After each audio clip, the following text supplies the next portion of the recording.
H3H3 and Steven Crowder drama.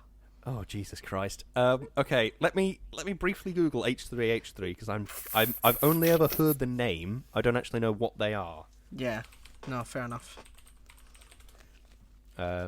Ethan Klein and Hila Klein, American Israeli husband and wife duo, Hila. best known for their YouTube channel H3H3 Productions.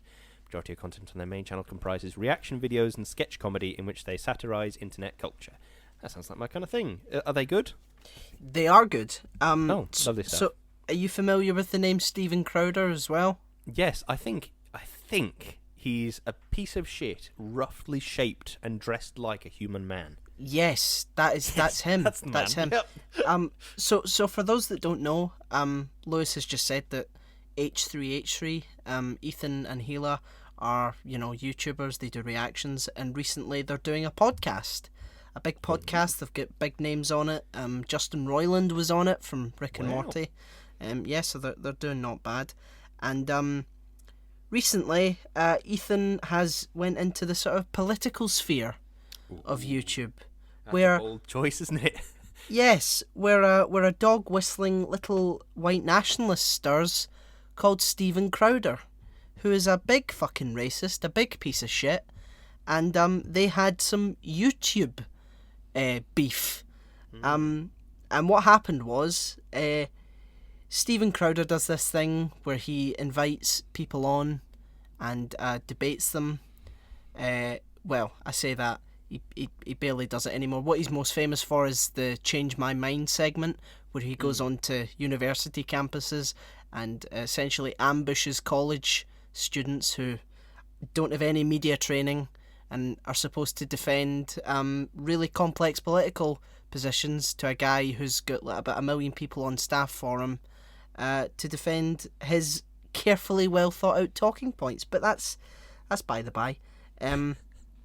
So Stephen invites Ethan on to debate him about COVID, and it's what is there to debate? Yeah, well, you would think, wouldn't you? Does COVID exist? Yes. Stephen is the uber skeptic. He's like, well, I mean, do masks work? Is it really as bad as they all say?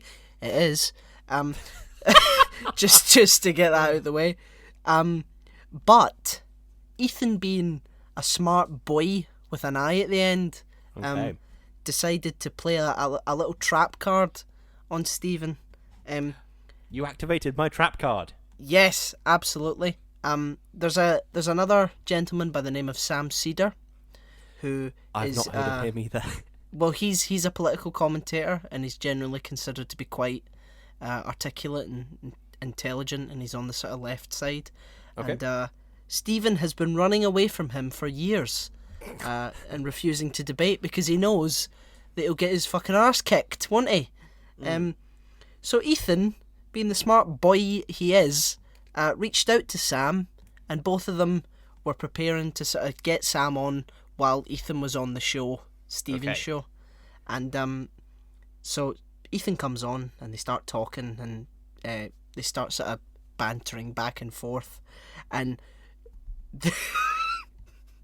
Stephen soon realises that Sam is like coming into the chat, and his face does what can only be described as like the face a dog does when it's taking a shit, like just ashamed and afraid, terrified, blank emotion.